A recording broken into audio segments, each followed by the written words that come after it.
إن الحمد لله نحمده ونستعينه ونستغفره ونعوذ بالله من شرور أنفسنا ومن سيئات أعمالنا من يهده الله فلا مضل له ومن يضلل فلا هادي له وأشهد أن لا إله إلا الله وحده لا شريك له وأشهد أن محمدا عبده ورسوله يا أيها الذين آمنوا اتقوا الله حق تقاته ولا تموتن إلا وأنتم مسلمون يا أيها الناس اتقوا ربكم الذي خلقكم من نفس واحدة وخلق منها زوجها وبث منهما رجالا كثيرا ونساء واتقوا الله الذي تساءلون به والأرحام إن الله كان عليكم رقيبا يا أيها الذين آمنوا اتقوا الله وقولوا قولا سديدا يصلح لكم أعمالكم ويغفر لكم ذنوبكم ومن يطع الله ورسوله فقد فاز فوزا عظيما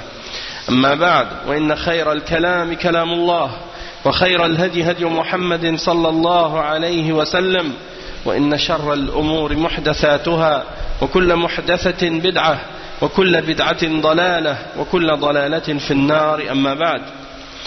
On commence le cours 12 dans l'explication de tafsir Surat al-Hujurat avec le tafsir de Cheikh Mohammed ibn Salih al-Uthaymin.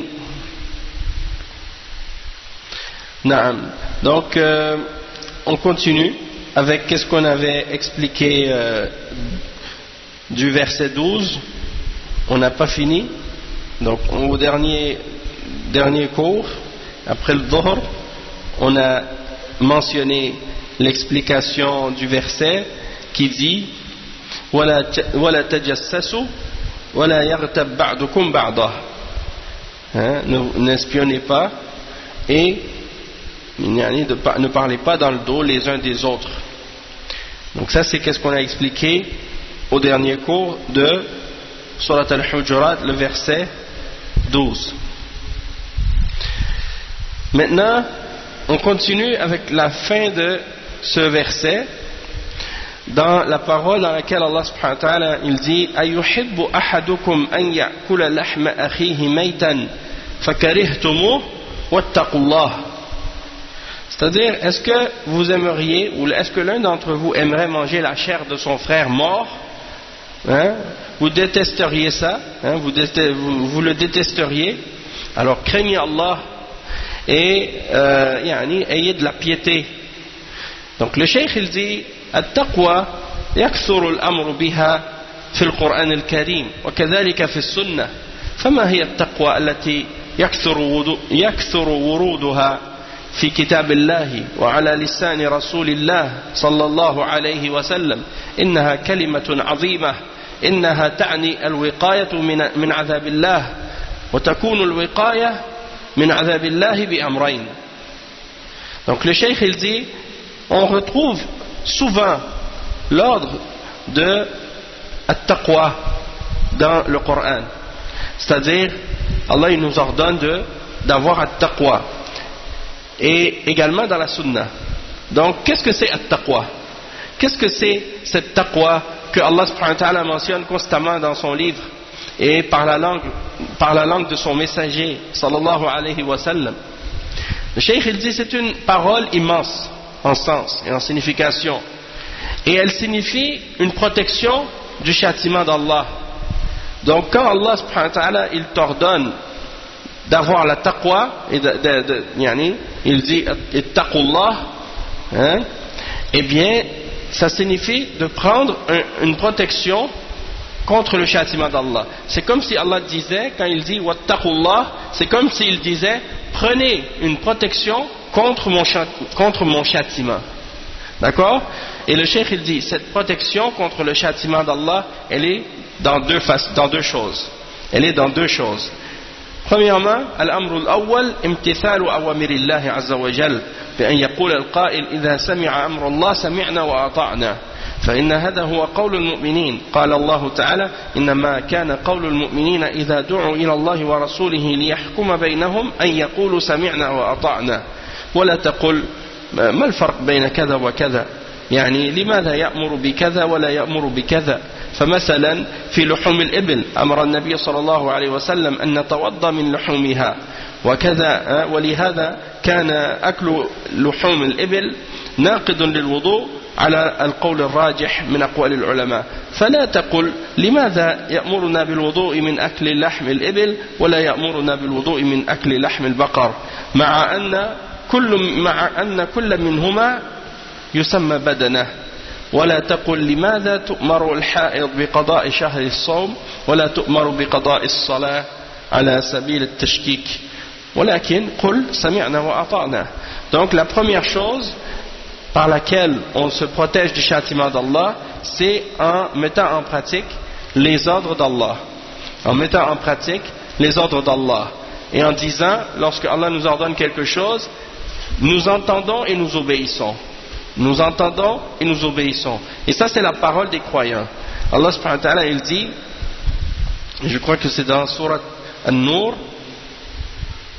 il dit, Innama qawl al-mu'minin. C'est-à-dire la parole des croyants est uniquement, la parole des croyants lorsqu'ils sont appelés à Allah et à son messager pour qu'ils jugent entre eux, est seulement de dire nous entendons et nous obéissons. Donc ça c'est la parole des mu'minin quand ils sont appelés à revenir à Allah et à son messager pour juger, ou bien lorsque Allah et son messager appellent à juger entre eux dans une question quelconque. Et donc tu ne dois pas dire c'est quoi la différence entre telle chose et telle chose. Quand Allah t'ordonne de faire quelque chose ou de t'abstenir de quelque chose, tu ne vas pas commencer à dire ah mais pourquoi ça, et pourquoi on fait ça pour ça mais on ne fait pas ça pour ça, ou pourquoi il nous ordonne ceci et il ne nous ordonne pas cela. Comme il dit par exemple, Allah subhanahu wa ta'ala il a ordonné de faire le wudu après avoir mangé la viande de chameau. Et ça veut dire que de manger de la viande de chameau, ça annule le wudu, et ça c'est la position qui est la plus correcte par rapport aux positions des ulama sur cette question. Maintenant le cheikh il dit, bon pourquoi il nous ordonne, quelqu'un ne doit pas dire pourquoi Allah nous ordonne de faire le wudu après avoir mangé la viande de chameau, mais il ne nous ordonne pas de faire le wudu après avoir mangé la viande de la vache. Et les deux on les appelle badana en arabe. Donc il dit pourquoi il ne faut pas poser ce genre de questions là. Ça c'est la sagesse d'Allah, et donc on doit accepter et se soumettre, et on doit dire on entend et on écoute. C'est la même chose. Pourquoi on ne doit pas demander par exemple, mais pourquoi la femme quand elle a ses règles, elle doit reprendre les jours de jeûne qu'elle a manqué, mais elle n'a pas besoin de reprendre la salade. On n'a pas à poser ce genre de questions là, et la seule chose qu'on a à dire c'est on a entendu et on a obéi. On n'a pas besoin de commencer à poser des questions puis essayer de faire douter les gens ou de mettre des doutes dans quelque chose alors que l'affaire est claire. Cheikh il dit également la deuxième chose par laquelle on peut avoir une protection du châtiment d'Allah, c'est ijtinab ma naha anhu, ijtinab ma naha Allah anhu, fa idha naha Allah an shay'in faqul sami'na wa ata'na wa ijtanabna.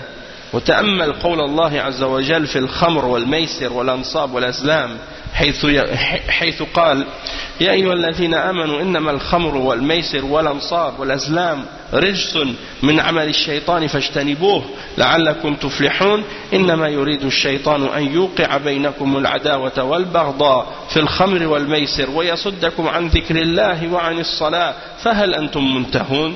أي فبعد هذا التبصير والتبيين هل تنتهون أو لا. وهذا الاستفهام بمعنى الأمر أي فانتهوا.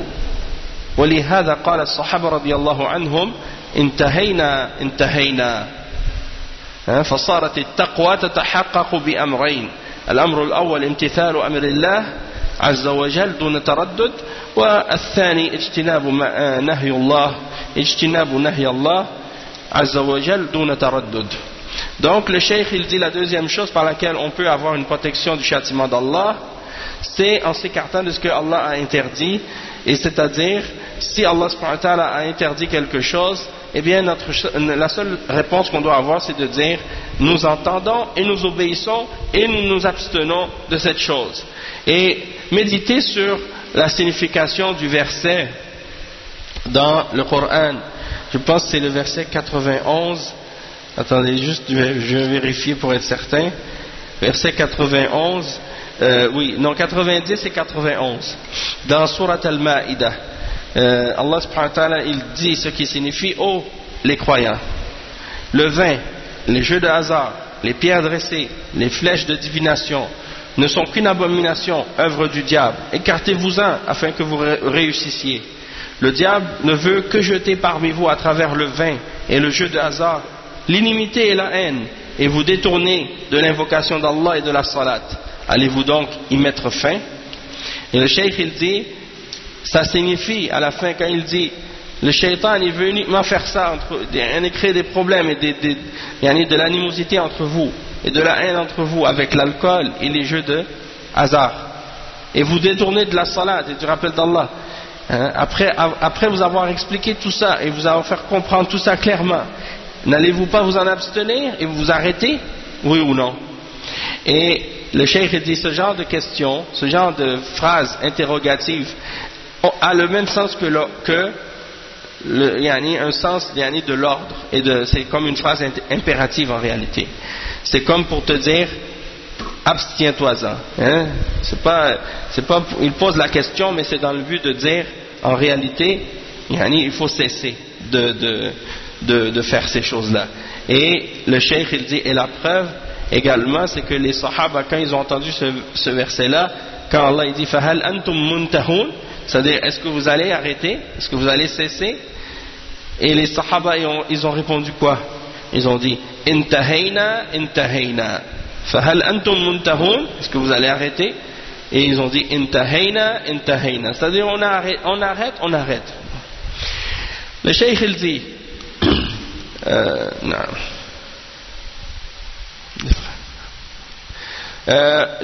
les frères, il ne faut pas mettre toutes les bouteilles dans le frigidaire, parce qu'on ne pourra pas les prendre après quand les femmes vont rentrer. Inch'Allah. Donc at-taqwa, la protection du châtiment d'Allah, elle se réalise par deux choses. La première, c'est en implémentant les ordres d'Allah sans aucune hésitation, et deuxièmement en s'écartant de l'interdiction d'Allah sans aucune hésitation. Puis Allah subhanahu wa ta'ala termine ce verset en disant Inna Allah tawwabur rahim. Inna Allah tawwabur rahim. On a parlé du nom d'Allah, Tawwab, celui qui accepte la repentance de ses serviteurs. On a expliqué ce que ça signifie également. On a expliqué que c'est dans le sens que Allah subhanahu wa ta'ala, il donne le succès aux serviteurs de pouvoir se repentir, et également dans le sens que il accepte la repentance de son serviteur une fois qu'il s'est repenti. Maintenant, il dit qu'il est Rahim. Et donc le cheikh explique, il dit Huwa Allah subhanahu wa ta'ala Rahimun wa huwa Rahman قد اجتمع الاسمان في أعظم سورة في القرآن في الفاتحة. قال العلماء إذا ذكر الرحمن وحده كما في قوله تعالى وإذا قيل لهم اسجدوا للرحمن قالوا وما الرحمن، أو ذكر الرحيم وحده كما في هذه الآية تواب الرحيم، فمعناهما واحد، يعني أن الرحيم والرحمن ذو الرحمة الواسعة الشاملة. والرحمن إذا ذكر وحده كذلك هو الرحمة ذو الرحمة الواسعة الشاملة. أما إذا اجتمع جميعا فالرحمن باعتبار الوصف والرحيم باعتبار الفعل، يعني أنه عز وجل ذو رحمة واسعة وهو أيضا راحم، وموصل الرحمة إلى من يشاء من عباده، كما قال الله يعذب من يشاء ويرحم من يشاء وإليه تقلبون. أسأل الله أن يعمني وجميع إخواننا المسلمين برحمته، وأن يجعلنا من دعاة الخير والإصلاح إنه على كل شيء قدير. Donc le cheikh il dit que ici Allah subhanahu wa ta'ala il dit qu'il est Rahim. Il est Rahim et il est Rahman. Et Rahim, vient de l'attribut de Ar-Rahma, qui veut dire la miséricorde. Et donc Allah subhanahu wa ta'ala, c'est le miséricordieux. Et ces deux noms-là sont réunis dans une des plus grandes sourates dans le Coran, dans le livre d'Allah, et c'est-à-dire Surat al-Fatiha. Hein? Allah subhanahu wa ta'ala dit يعني الحمد لله رب العالمين الرحمن الرحيم. الرحمن الرحيم. Allah subhanahu wa ta'ala a réuni ces deux noms-là dans Surat al-Fatiha. Puis il y a d'autres versets. Il y a d'autres versets où ces noms-là sont mentionnés séparément. Comme par exemple la mention de Ar-Rahman qui est mentionné tout seul dans certains versets comme وَإِذَا قِيلَ لَهُمُ اسْجُدُوا لِلرَّحْمَنِ قَالُوا وَمَا الرَّحْمَنِ, c'est-à-dire dans le verset dans lequel Allah subhanahu wa ta'ala il dit, et lorsqu'on leur demande ou lorsqu'on leur dit prosternez-vous pour Ar-Rahman, et ils disent et c'est quoi Ar-Rahman, ils demandent qu'est-ce que c'est Ar-Rahman, comme s'ils essaient de nier ce nom-là à Allah subhanahu wa ta'ala. Ça c'est les mushrikines. Et donc des fois, donc, comme dans ce verset on voit que Ar-Rahman est mentionné tout seul, et dans d'autres versets il mentionne l'attribut ou le nom Ar-Rahim tout seul également. Et donc l'exemple c'est le verset 12 dans Surat Al-Hujurat. Ici il dit Inna Allah tawwabun rahim. Donc le cheikh dit quand les deux sont mentionnés ensemble dans le même verset, ils ont des significations différentes. Mais quand ils sont mentionnés tout seuls dans des versets séparés, eh bien dans ce cas-là les deux ont la même signification et comprennent le même sens. C'est ça qu'il veut dire. Donc par exemple ici dans le verset où il est mentionné en même temps, il dit donc ça a la même signification. C'est-à-dire que Ar-Rahman et Ar-Rahim, quand ils sont mentionnés dans le même verset en même temps, ça veut dire Ar-Rahman et Ar-Rahim signifie celui. S'ils sont mentionnés dans deux versets différents, Ar-Rahman et Ar-Rahim ont la même signification. Ça veut dire celui qui possède la miséricorde, la grande miséricorde qui est immense et qui enveloppe toute chose et qui couvre toute chose et qui comprend toute chose. Donc Ar-Rahman et Ar-Rahim quand ils sont mentionnés dans deux versets séparés. Toutefois, si dans le même verset on mentionne les deux ensemble, eh bien Ar-Rahman est relié à la description, à l'attribut d'Allah subhanahu wa ta'ala, et Ar-Rahim est relié à son action. Donc Ar-Rahman c'est par rapport à son être, à la description d'Allah subhanahu wa ta'ala par rapport à une description de son être, et Ar-Rahim c'est par rapport à son acte, à son action. Il dit par exemple أنه عز وجل ذو رحمة واسعة وهو أيضا راحم. Donc Allah subhanahu wa ta'ala d'une certaine façon on peut dire que Allah subhanahu wa ta'ala c'est celui qui détient la grande miséricorde et celui qui fait parvenir à ses serviteurs sa miséricorde, comme dans le verset lorsqu'il dit il châtie qui il veut et il fait miséricorde à qui il veut et c'est vers lui que vous serez retournés. Et donc il dit je demande à Allah subhanahu wa ta'ala qu'il englobe tous les croyants, tous nos frères musulmans de sa miséricorde et qu'il fasse de nous des gens qui appellent au bien et à la réforme, et certes il a le pouvoir sur toutes choses. Ensuite on va lire l'explication du verset suivant, c'est le verset 13 dans lequel Allah subhanahu wa ta'ala il dit Ya ayyuhan nas يا أيها الناس إنا خلقناكم من ذكر وأنثى وجعلناكم شعوبا وقبائل لتعارفوا إن أكرمكم عند الله أتقاكم إن الله عليم خبير. إن الله عليم خبير. Donc ça c'est le verset 13 qui signifie oh les hommes, ou ô vous les hommes, nous vous avons créé d'un mâle et d'une femelle, c'est-à-dire d'un homme et d'une femme. Et nous avons fait de vous des nations et des tribus, pour que vous vous entreconnaissiez, c'est-à-dire pour que vous vous connaissiez les uns les autres, ou que vous vous reconnaissiez les uns les autres. Le plus noble d'entre vous auprès d'Allah est le plus pieux. Allah est certes omniscient et grand connaisseur. Donc ça c'est un verset avec une signification immense et très importante. Donc le cheikh il explique ce verset là en disant الخطاب هنا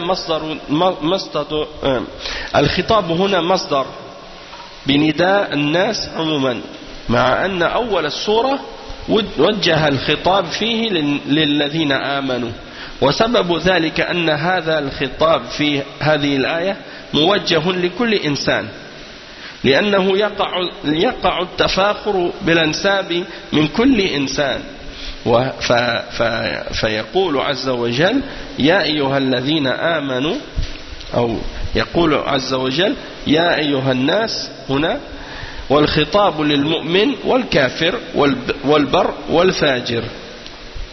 نعم. Donc le cheikh il dit ici, on voit que l'appel, elle est dirigée dans le discours ici à tous les hommes, sans exception, les hommes et les femmes, les croyants et les non-croyants. Parce qu'Allah dit Ya ayyuhan nas. Et le cheikh il dit, et la raison de ça c'est parce que c'est quelque chose qui se produit de tous les hommes, c'est-à-dire le fait de se sentir fier par rapport à notre origine ou par rapport à notre ethnie ou par rapport à des choses de ce genre, ça c'est quelque chose qui se produit de tous les hommes sans exception, et donc c'est un discours qui s'adresse à l'humanité tout entière, et donc il dit le cheikh Ya ayyuhan nas, ça s'adresse aux croyants et aux non-croyants, aux pieux et aux pervers. Inna khalaqnakum min dhakarin wa untha. Inna khalaqnakum min dhakarin wa untha.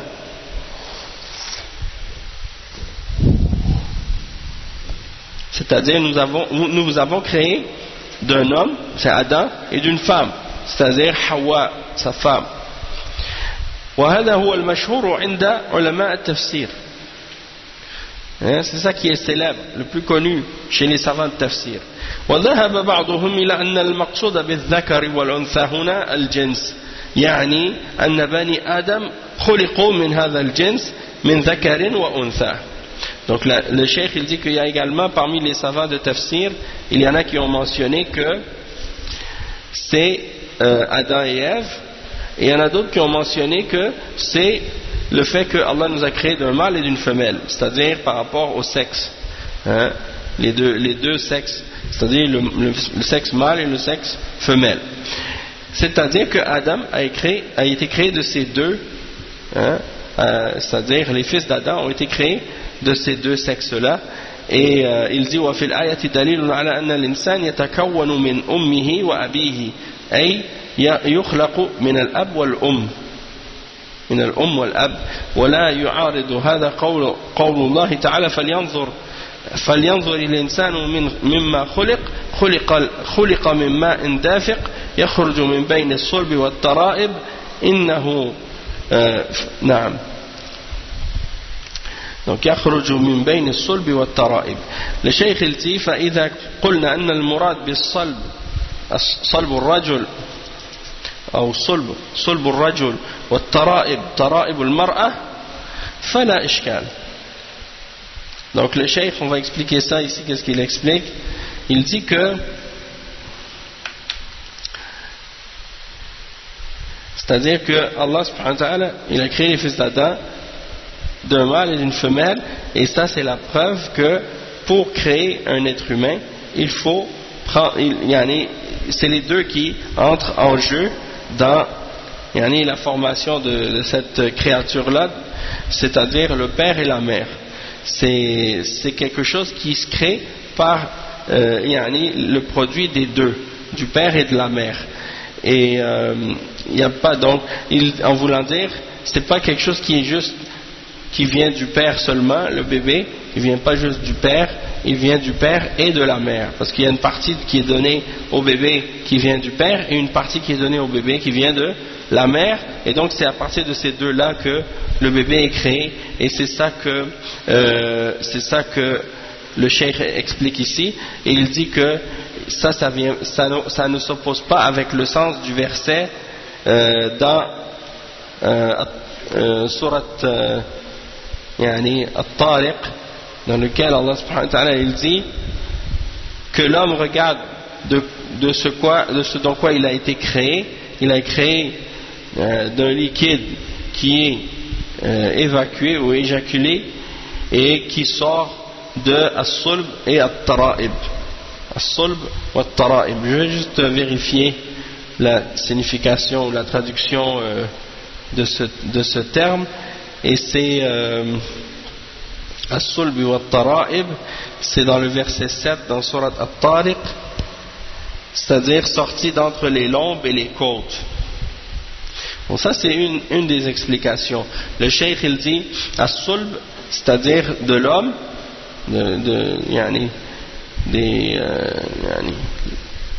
qu'est-ce qui sort d'une partie de l'homme, et At-Tara'ib, qu'est-ce qui sort de la femme. Donc si c'est dans ce sens-là, il n'y a pas de problème avec le verset. Sinon, il y en a qui ont dit que ça c'est il y a une autre position des ulama qui est plus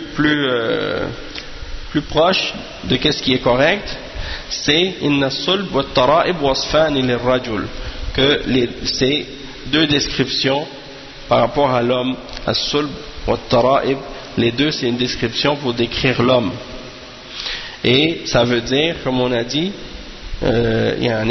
les lombes et les côtes. Donc le cheikh il explique que ce liquide il sort de l'homme, et en ce qui concerne la femme, ma'uha dafiq, fala yakunu ma'uha dafiq. Donc le cheikh il a dit en ce qui concerne la femme, donc il dit que en tout cas ce serait pas la même chose que l'homme, mais il réfère à son autre tafsir qui est l'explication du juz amma. Donc on vérifiera ça une autre fois, parce que moi je n'ai pas ce tafsir, donc j'ai pas pu retourner pour vérifier ça, qu'est-ce qu'il mentionne ici. Mais le cheikh il dit وعلى هذا فيكون الإنسان مخلوقا من ماء الرجل ولكن ماء الرجل وحده لا يكفي. Donc il dit le bébé il est créé à partir du sperme de l'homme, mais il dit le sperme de l'homme bien entendu ça ne suffit pas, il faut absolument que ce soit rattaché à l'ovaire que la femme produit dans ses trompes, ou bien ses ovaires, comme on appelle l'ovule qui sort des ovaires, c'est ça. Donc c'est ce qui se mélange avec les spermatozoïdes. Bon, puis quand il y a un spermatozoïde qui féconde l'ovule, bien c'est ce qui se produit par la suite, un fœtus, un bébé. Bon, le cheikh explique ça, puis il dit فَيَكُونُ الْإِنسَانُ مَخْلُوقًا مِنَ الْأَمْرَيْنِ جَمِيعًا. Donc le bébé est créé des deux choses ensemble, de son père et de sa mère, أي من أبيه وأمه. وجعلناكم شعوبا وقبائل. وجعلناكم شعوبا أي صيرناكم شعوبا وقبائل. فالله تعالى جعل بني آدم شعوبا وهم أصول القبائل، وقبائل وهم ما دون الشعوب. فمثلا بنو تميم يعتبرون شعبا، فأفخاذ بني تميم المتفرعون من الأصل يسمون قبائل. وجعلناكم شعوبا وقبائل. Donc le cheikh il dit, et Allah subhanahu wa ta'ala il dit après qu'il a fait de vous des peuples ou des nations et des tribus. Les nations shu'ub, le pluriel de sha'b, et les tribus c'est qaba'il, le pluriel de qabila, c'est-à-dire qabila c'est une tribu et sha'b c'est un peuple, une nation. Et donc Allah il nous a créés à partir de Adam et Ève, et il a fait de nous des nations, et ça c'est la base, les nations. Et dans les nations, il y a les tribus. Hein. Donc la base c'est la nation, puis la nation est divisée par la suite en tribus. Et il dit, par exemple, Banu Tamim. Banu Tamim c'est une nation. Hein, c'est une très grande, un très grand peuple, si on veut une nation.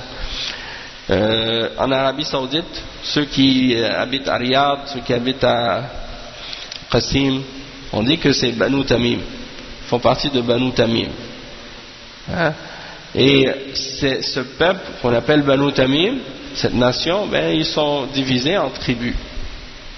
Puis il y a des différents noms pour chaque section de la tribu, Afrad, hein, Al-Fakhiz, en tout cas Al-Botoun, différentes sections de chaque tribu, comment ils les appellent. Donc Banu Tamim fait partie de c'est une nation, puis dans cette nation il y a des branches, hein, et donc ça va du plus grand vers le plus petit. Et donc il a fait de nous des nations et des tribus. هل الحكمة من هذا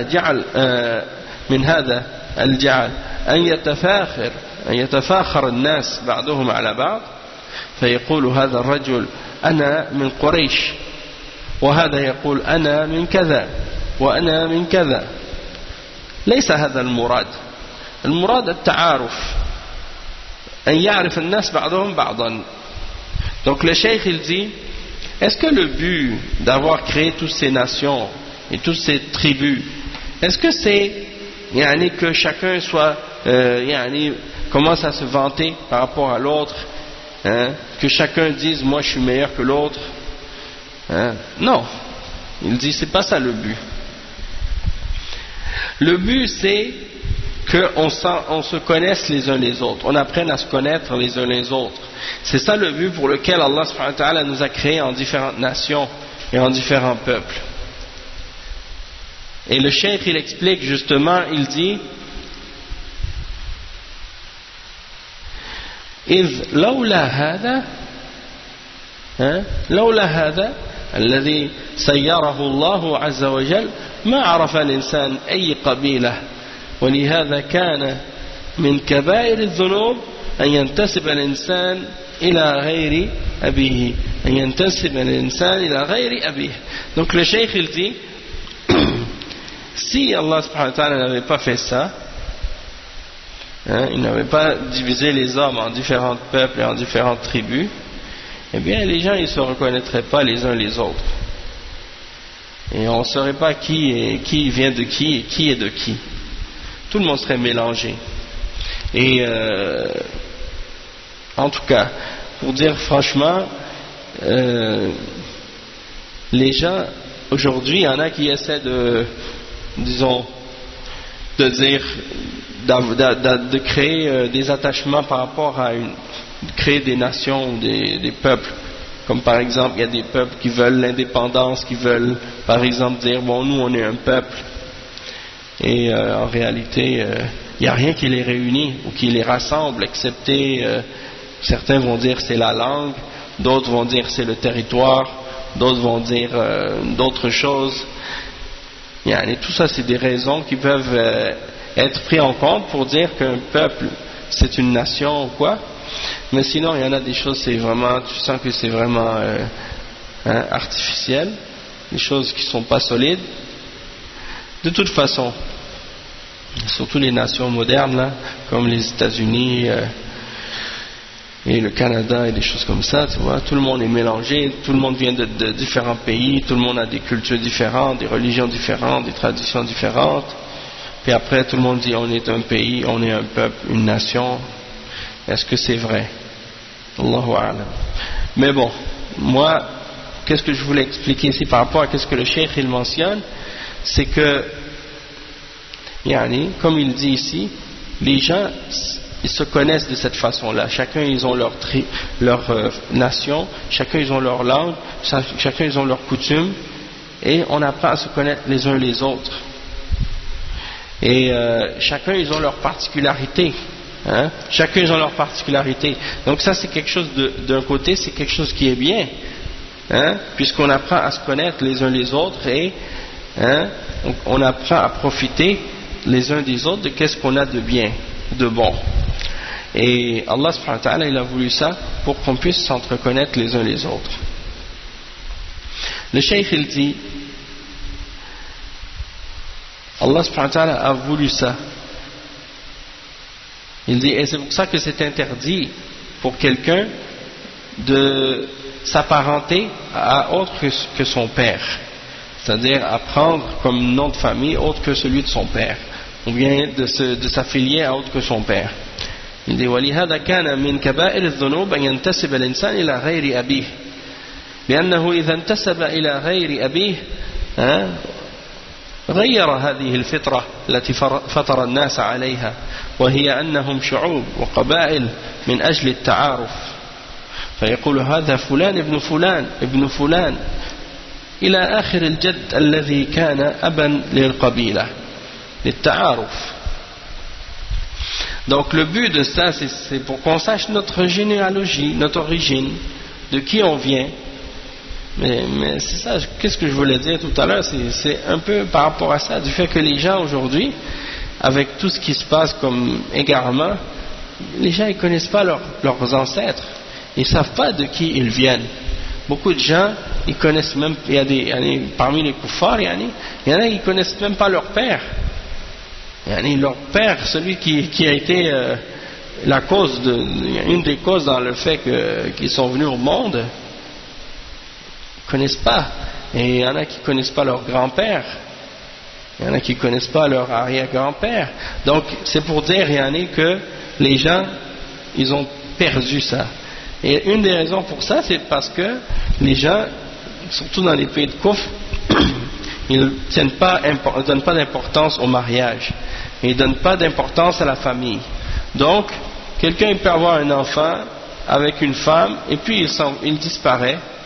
La femme elle élève l'enfant tout seul, il n'a pas connu son père, il ne sait pas c'est qui. Le père il va aller comme il va faire des enfants comme ça partout, à gauche, à droite, puis à la fin qu'est-ce qui arrive? Plus tard, les gens essaient de retrouver qui est leur père et puis ils ne savent pas. Donc peut-être que le frère il va marier sa sœur, il ne sait même pas que c'est sa sœur. Subhanallah. Et surtout avec les choses ici, qu'est-ce qu'ils font avec les inséminations artificielles?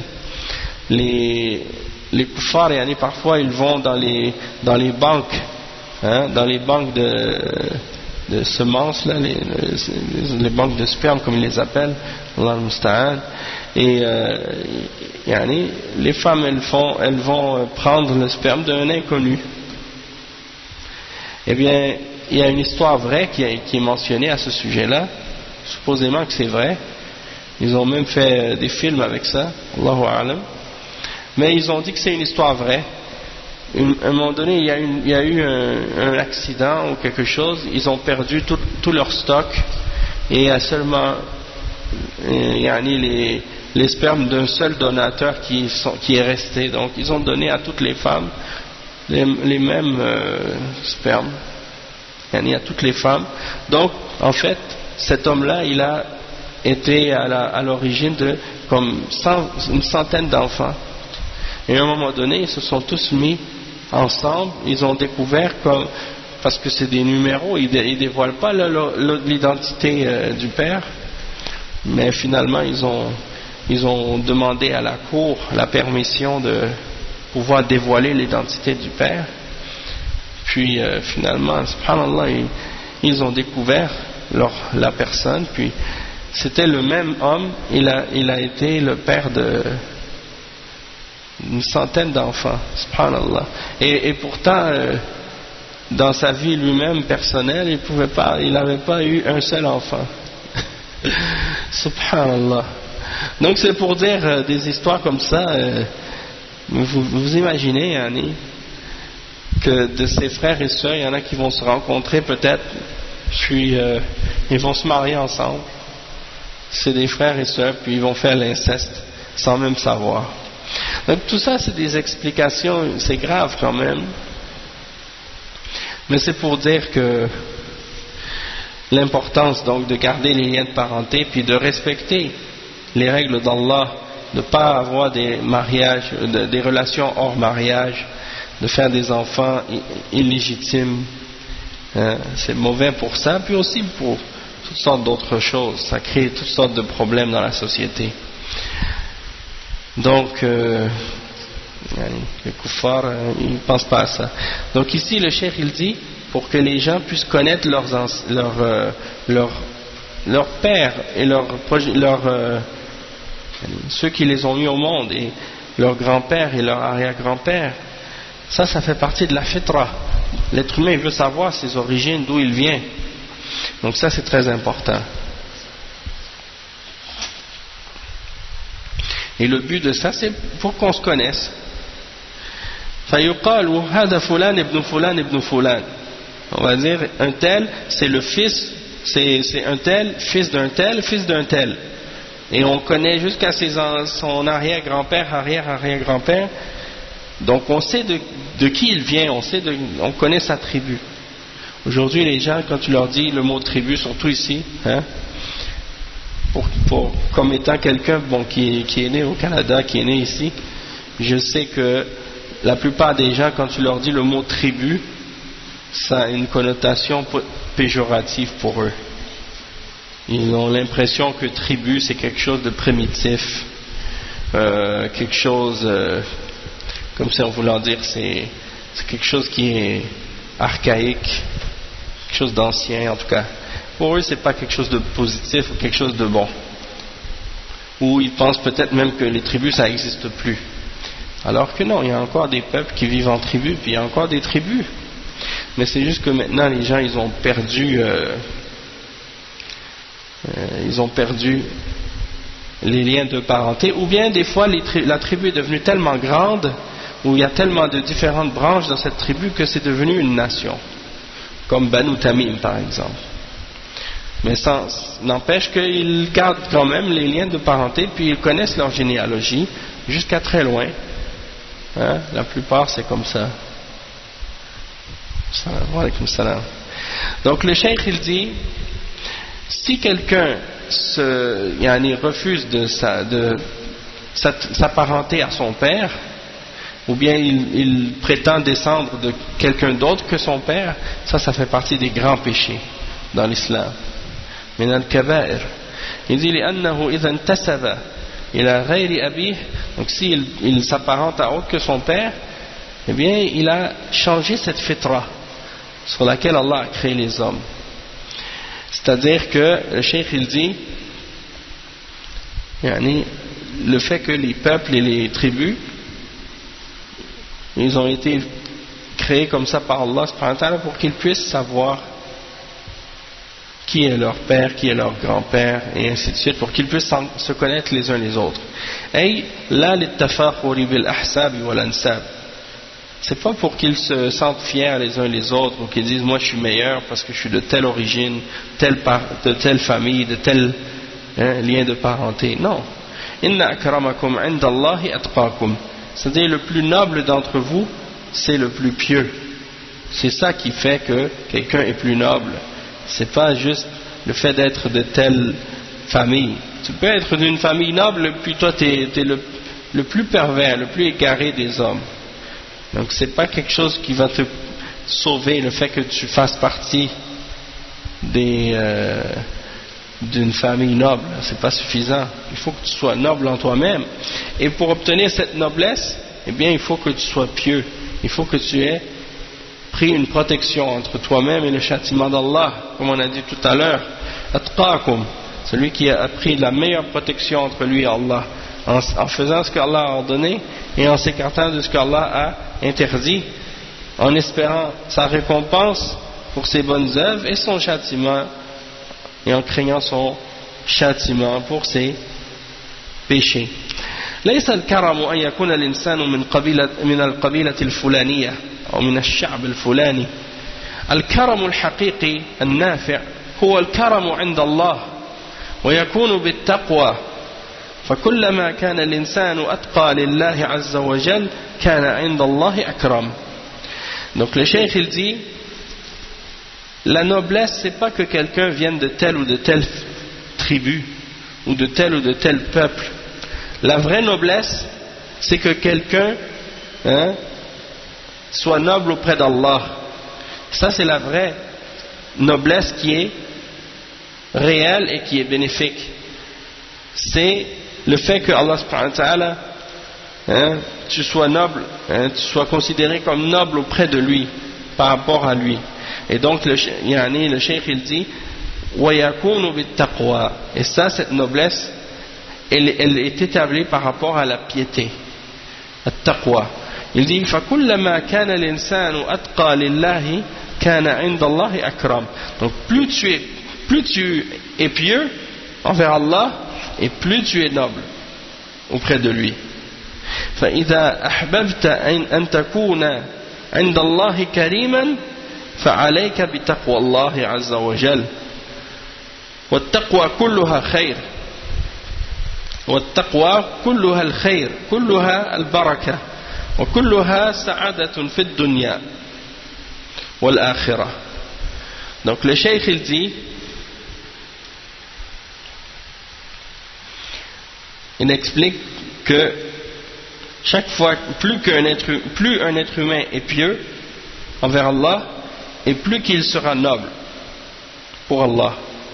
Et si tu veux donc être considéré comme étant noble auprès d'Allah, alors tu n'as qu'à faire preuve de piété envers Allah, parce que la piété c'est tout le bien, c'est toute la bénédiction, c'est de la bénédiction. Et il dit c'est du bonheur dans cette vie d'ici-bas et dans l'au-delà. ألا إن أولياء الله لا خوف عليهم ولا هم يحزنون الذين آمنوا وكانوا يتقون. Donc le cheikh il dit, certes les alliés d'Allah, c'est-à-dire ceux qui sont rapprochés d'Allah, ils n'auront aucune crainte et ils ne seront pas attristés. Ce sont ceux qui ont cru en Allah et qui font preuve de piété, qui ont at-taqwa.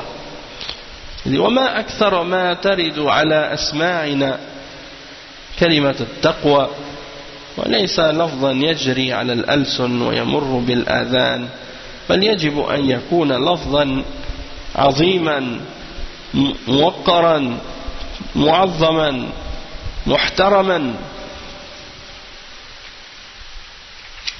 Donc le cheikh il dit, on entend souvent ce mot-là, le mot taqwa. Il dit c'est pas un mot qu'on dit comme ça, avec la langue, et qu'on entend qui passe par les oreilles, et ça rentre par une oreille, ça sort par l'autre, comme on dit.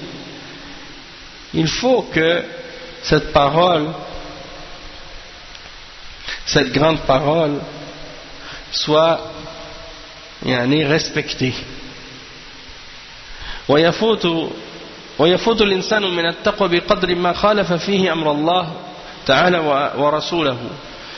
فإذا رأينا مثلا إنسانا يتقدم إلى المسجد ويصلي مع الجماعة ويخشع في صلاته ويؤديها بكل طمأنينة، وآخر بالعكس يصلي في بيته ويقتصر فيها على الواجب، فالأول أتقاه إذن فهو أكرم عند الله حتى لو كان مولى من الموالي.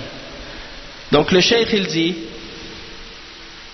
par exemple, si un homme il vient tout le temps à la mosquée, il fait la salat avec la jama'a, il craint, il a plutôt de l'humilité dans sa salat, il est concentré dans sa salat, et il a fait avec toute le repos et le fait de la faire de façon posée, de prendre son temps pour la faire avec concentration et avec méditation, avec foi. Tandis que l'autre, il fait sa salat chez lui, et il se limite à faire juste ce qui est obligatoire. Il dit, le premier, il est plus pieux que le deuxième. Parce que le premier, il fait des efforts pour venir à la mosquée, pour prier avec concentration, pour prier avec humilité. et pour établir les obligations.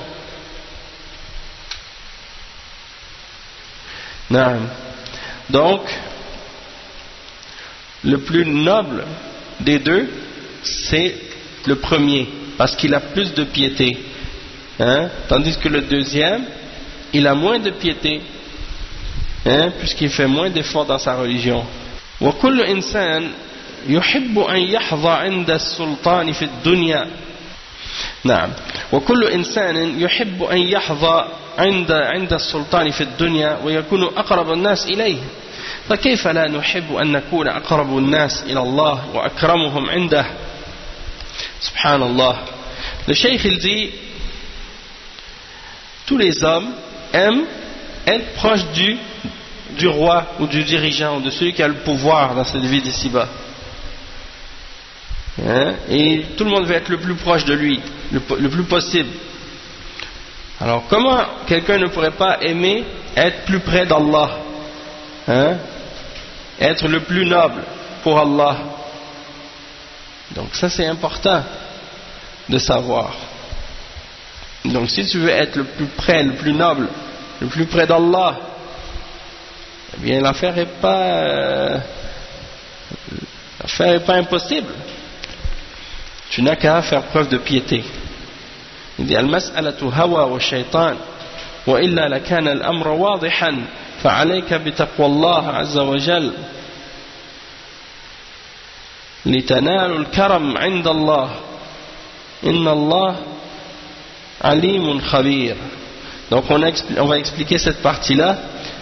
Donc le cheikh il dit, donc celui qui a plus de piété, eh bien c'est lui qui fait plus d'efforts. Il va prier en jama'a, il prie avec humilité, il prie avec concentration, il prend son temps dans sa salat, il est posé. Tandis que l'autre qui prie uniquement chez lui, qui prie sans concentration ou qui prie rapidement, mais c'est sûr que le premier il est plus pieux que lui, et donc il est plus noble. Il dit même si le premier c'est un maître et l'autre c'est un esclave, c'est-à-dire même si celui qui prie à la mosquée et qui est très concentré et pieux c'est un esclave ou un homme pauvre qui a aucun rang social, et que l'autre qui prie chez lui qui est paresseux, lui c'est un riche, quelqu'un qui a beaucoup de richesse et qui a un rang social élevé et qui fait partie d'une grande famille noble, eh bien le premier, l'esclave, est plus noble pour Allah que le deuxième.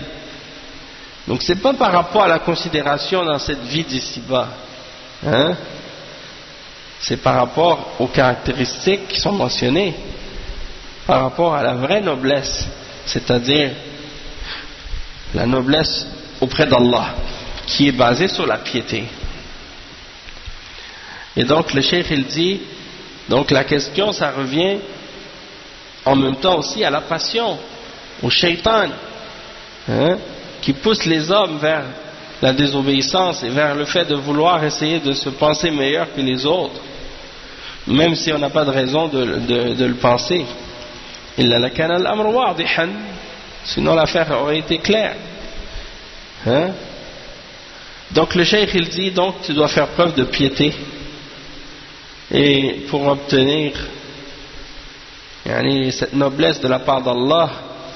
Et il dit ensuite, inna Allah alimun khabir bi kulli shay, لأنه هنا مطلق ولم يقيد بحال من الأحوال. خبير الخبرة هي العلم ببواطن الأمور. العلم بالظواهر لا شك أنه صفة مدح وكمال، ولكن العلم بالبواطن أبلغ، فيكون عليم بالظواهر وخبير بالبواطن. فإذا اجتمع العلم والخبرة صار هذا أبلغ في الإحاطة. وقد يقال إن الخبرة لها معنى زائد على العلم، لأن الخبير عند الناس هو العليم بالشيء الحاذق فيه، بخلاف الإنسان الذي عنده علم فقط ولكن ليس عنده حذق أو حذق فإنه لا يسمى خبيرا. فعلى هذا يكون الخبير متضمنا لمعنى زائد على العلم، يكون له أو يكون الخبير متضمنا لمعنى زائد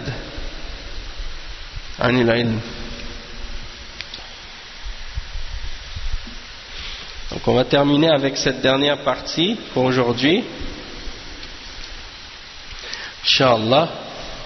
Et Allah subhanahu wa ta'ala termine le verset 13 en disant: certes Allah est omniscient et très bien informé, et parfaitement informé, c'est-à-dire parfaitement informé de toutes choses, et omniscient, c'est-à-dire qu'il connaît toutes choses. Donc ici c'est absolu. Ici c'est dans le sens absolu, dans le sens que Allah est informé de toutes choses sans exception, et qu'il sait tout sans exception. Et il n'y a rien qui vient limiter ça. Il n'y a rien qui vient limiter cette connaissance-là. Allah subhanahu wa ta'ala, il est khabir. Et al-khabir, ça vient de l'attribut de al-khibra. Al-khibra, c'est-à-dire le fait d'avoir la connaissance de les choses à l'intérieur. Dans le sens que de savoir comment une chose est intérieurement. Et de connaître tous les aspects de quelque chose. C'est ça que ça veut dire al-khibra. Il dit que alim, par contre alim, c'est la connaissance mais des choses extérieures, tandis que khabir, c'est la connaissance des choses intérieures. Et il dit ensuite, si les deux sont réunis dans le même verset, eh bien ça donne un sens encore plus vaste dans le fait d'envelopper quelque chose de sa science. Qu'il est alim et khabir, ça veut dire que sa science enveloppe tout, l'intérieur et l'extérieur. وقد يقال إن الخبرة لها معنى زائد على العلم. Certains ont dit qu'on pourrait dire que al-khibra a une signification plus grande que al-ilm. Khibra a une signification d'une connaissance qui est plus grande qu'une simple science ou que le mot ilm. Parce que al-khabir chez les gens, c'est celui qui a la connaissance de quelque chose et qui la maîtrise, qui sait comment l'appliquer et la maîtriser. Donc contrairement à la personne qui a uniquement la connaissance mais qui ne sait pas comment maîtriser et appliquer la chose, la connaissance qu'il a. Donc on ne va pas l'appeler khabir, on va l'appeler alim seulement. Donc khabir, ça implique une signification supérieure à uniquement al-ilm, la science. Donc on s'arrête ici Inch'Allah pour aujourd'hui, puis on continuera demain bi'idhnillah. سبحانك اللهم وبحمدك أشهد أن لا إله إلا أنت أستغفرك وأتوب إليه وصلى الله وسلم على نبينا محمد وعلى آله وصحبه أجمعين والسلام عليكم ورحمة الله وبركاته.